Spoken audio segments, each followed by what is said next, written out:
भाव करा नक्की.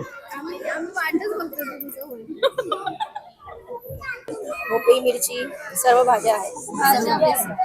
अच्छा, हे त्यांनी ठेवलंय. आणि खोबरं पण आहे. हो, खोबरं. या चटणीमध्ये खोबरं आणि कढीपत्ता, कोथिंबीर. आम्ही जेवून आलोय. हे थोडं बोलताना लाऊडली बोला.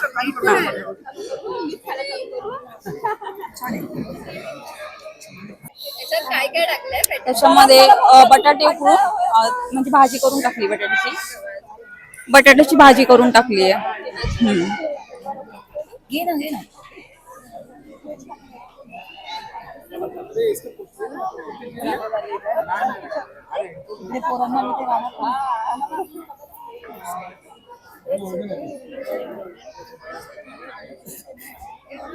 चटणी दो. Brown bread.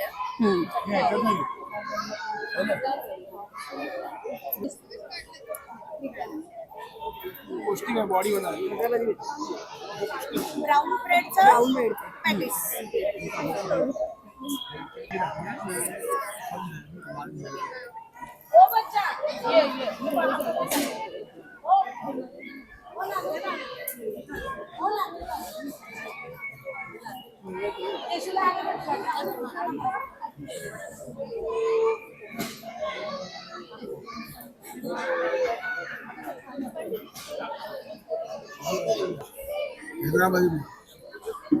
चिकन आहे ना माझ्याकडे. चिकन बिर्याणी. हा चमचा लागेल. हा घ्या. हे प्लेट दे ना मला. प्लेट दे. ठीक आहे ना. प्लेट घ्या ना. पीसेस घ्या. उचला ना. व्हेज आहे की नॉन व्हेज आहे? नॉन व्हेज आहे. याच्या एवढं मला समजलं.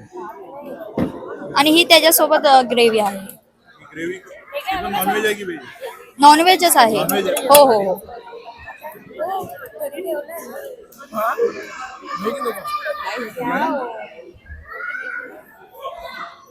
परफेक्टली कुक्ड आहे. जास्त ज्युसी आहे. ज्युसी व्हायला त्यामध्ये मी दही वापरला आहे. दह्याचा वापरमुळे ते ज्युसी झालेला. हर एक पीस खाताना सॉफ्ट लागतं. व्हेज कटोरी पिझ्झा. बेस कसं आपण बाहेरून विकतो मैद्याचा आणि असतो ना, हे कसं मुलांना हेल्दी आहे. म्हणजे मुगाचे मी अप्पे असते ना, आपण अप्पे पत्रात त्यातून मुगाचं बॅटर आहे.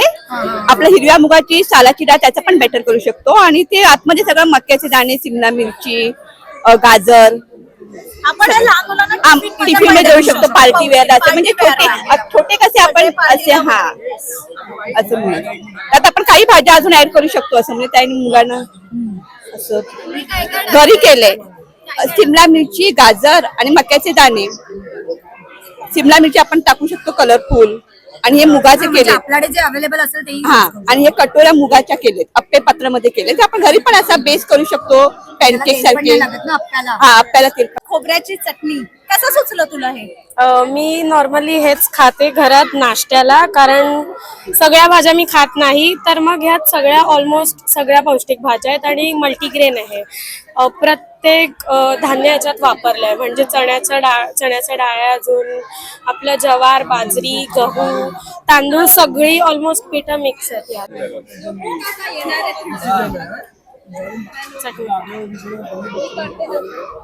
खोबऱ्याची चटणी. ही खोबऱ्याची चटणी आहे. नारळाच्या खोबऱ्याची आहे.